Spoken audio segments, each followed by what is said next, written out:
Hi everyone. So instead of tutorial 5, like we discussed, I'm going to offer a couple videos. So maybe they'll take about 10 minutes each. I'll do that for each week of the TMA, and maybe that'll be a bit more helpful given the situation of a couple students that haven't finished yet. We're quite a small group, so a 2-hour tutorial when there's 1 or 2 people isn't really exciting, and because they're not recorded, then you're not really getting the most of it. So for this week, for this tutorial, I'm going to talk about two main things that are in the module content: society and services. So in the first section, you're going to look at society, and it's going to talk about different people, different roles that they have, different responsibilities, different structures to them. And I want you to relate that back to yourself. You'll think about the fact that, people are really fragmented. We're a lot of different people in a lot of different ways. So for instance, you'll probably see that when you are in a club, maybe you're part of a school, maybe you're part of some sort of group, and you'll notice that you have different responsibilities. You take on different roles. Sometimes, maybe in a family, you are the person who really takes care of everyone. But then when you're in a club, you're more of a follower, and you sort of go through the motions, and you participate sort of like your kids would at home. So it's the idea that different situations make different people. So as much as there's the objective sense of what this club is or what it does, there's the subjective of each person sort of has these different ways of being, and those people aren't necessarily just themselves in that version of themselves. You could have someone who's really dynamic and really excited at home, and then be very quiet in a club that they're part of.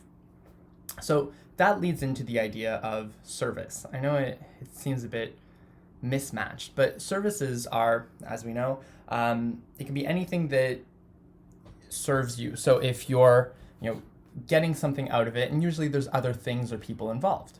So there's, in the example, they talk about public transport, which is a really good example, especially if you take public transport. But instead, I'm going to offer sort of a different situation to put you in context of grocery stores. So let's say you are working as a designer. I always like to put myself in the mindset of I've been hired by this grocery store to do something. And in this case, it would be improve the customer experience of self-checkouts. So we're going to use that as a context. Now, when you think objectively, because there's the objective and the subjective, when you think objectively, you'll think, okay, self-checkout, people come into the grocery store, they take their things, they go to the self-checkout, they pay, and they leave. And objectively, that's very true. You can get into a lot more detail though, and that's when things start to get exciting. When you go into the grocery store and you look at everything, and you look at the entire experience from A to Z, you'll notice that the person, picks up a basket, then puts things in their basket, goes through the aisles, then they go to the self-checkout, but there's a queue. So they wait at the queue, they go through that queue. During, while they wait, there's maybe some bubble gum, maybe there's some chocolates and some crisps. There's all sorts of different things sort of to keep them maybe occupied while they're waiting or entice them to buy things. Then when you get to the self-checkout, sometimes if it isn't busy, you can go directly to whichever cash is free, or you might have someone who's presenting you, which cash you can go to. There's sometimes a little light on the top, green or red, to say that it's occupied, or green to say that it's free and that you can go to it.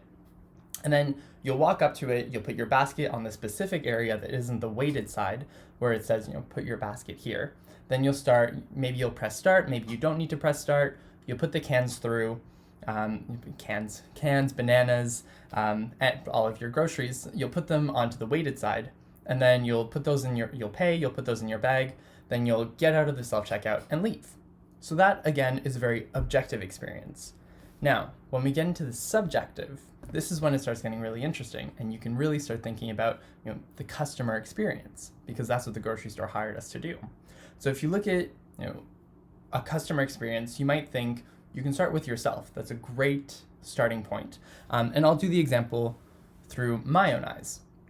So I just got back from the grocery store, and I used the self-checkout, and so it wasn't busy. I went to the self-checkout area because it seemed like it wasn't the busy one, because the other ones for the in-person checkout were busy, so I didn't want to go to those. I didn't want to wait. So I went to the self-checkout, even though I don't really like to. And in this case, I got to it, I pressed start, and it was really loud. I'm like, I really don't like those loud noises at the self-checkout. So normally, sometimes you can sort of press a button and it'll reduce or raise the volume, but this one didn't have that. So I just had to deal with the really, really loud self-checkout sort of yelling at me about putting another item in the basket or waiting for it to go through or finding my debit card. So I got to the self-checkout, I put the basket on the non-weighted side, and then it says you can put your bags on the weighted side, but I know that my backpack is a little bit heavy. So the moment I put it on, it flags, and then a person has to come and they have to approve that it's just my bag, that it's not an item. I didn't feel like dealing with that. So every single time, I have to put everything on and then take my backpack off and fill it up. So it's loud, I'm going through the weighted area, I'm scanning all of my things, that's fine. I bought some alcohol. So then I have to wait.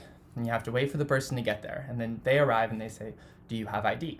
And I realize it's not in my pockets, it's not in my coat, I didn't put it in my jeans, it's in the pouch in my backpack where I leave my wallet.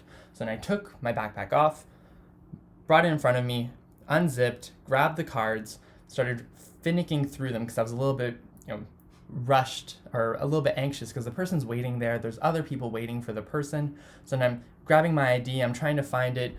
I'm not a UK national, so it's an international ID, so I'm having to point where the year is.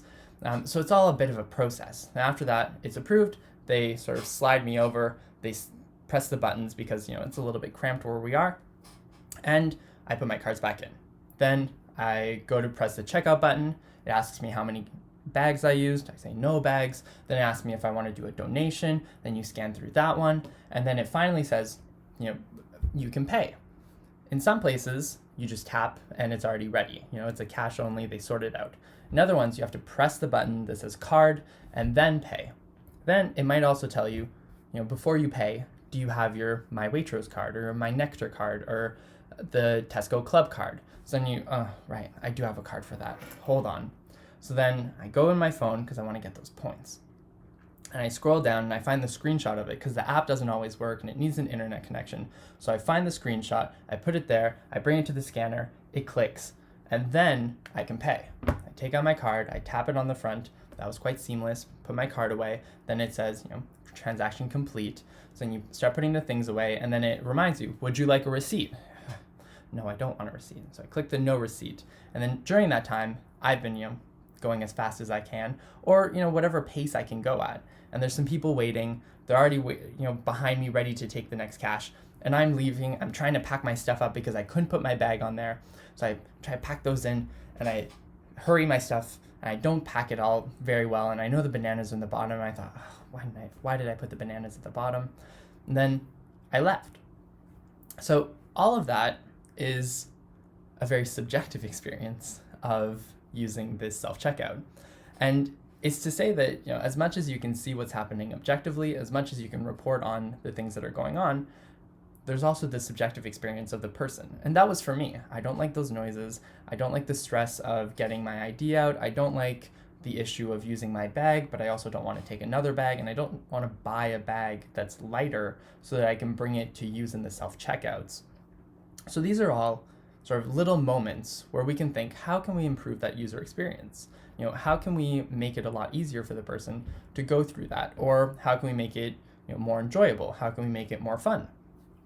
And these are all elements that really build a design problem. So as we've talked about in TMA2 and some of the tutorials before, it's all about that precision. So as much as you're studying it objectively, as much as you're looking at the problem in a generic way, you can't really get a good sense of it until you start understanding people's personal experiences of using that product or using that service. So do it with yourself, do it with other people, testing with other people, ask people what their experiences are. You may also, if you're starting to broaden it, if you are working for that grocery store and you want to have a good understanding, then maybe you'll think of other elements. For instance, the person who works there, who has to come check the ID or come and approve the bags or come and check if everything is all right or cancel a transaction. You might want to talk to them and see what are some of the annoying things for them. See what takes too much time, see what things bother users the most because they have an experience of looking at the self-checkout all day. You may also want to talk to people, the grocery store manager and see how they deal with theft. For instance, maybe the self-checkout format is really problematic for theft, or maybe it's really solved the problem. How has it solved the problem? And if you do implement any new changes, well, is that coming in competition with the methods that they use to, have other benefits for either the company or for the users? So these are all little elements that you need to think about, or that you sort of slowly discover as you start really looking critically at the problem. So when you think about service, you'll think about all of the generic steps, all of the objective realities of it, the screens, the machine, the weights, the materials, the queue, the grocery store, the layout, the lighting. And then you'll think about the subjective experience of all of these things together. What happens to the person? How do they experience it? And what are ways that we can improve it in that way? So one of the things I highly, highly recommend for the first week is to, if you are looking at a service, experience it for yourself. Look at it objectively and break it down as much as you can. Look at every micro step, and that'll give you a really, really good idea of what this service is about. And then you can start to really make sense of, what's the objective reality of this problem? What can I find on, Google Images, or what can I find on forums? But then also the subjective experience of what really happens when you're in there, when you're experiencing it, when you're a part of it. And don't be afraid to ask strangers. Oftentimes, someone at the checkout won't have a problem with you asking, what kind of issues do you face? What kind of problems are there?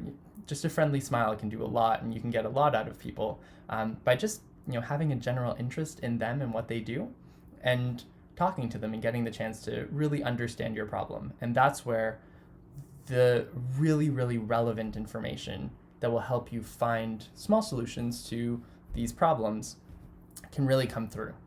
So I hope this was a helpful first tutorial, mini tutorial, and I will make a few more as we go on through. This is a short module, so it's only a couple weeks of content, and then you'll be moving into the TMA, which is a game design, which is something I will talk about, but that will be the bulk of the next tutorial 6, which is a recorded one, where I'll really break down every single section and try to make it as easy as possible for you to get the best grade that you can.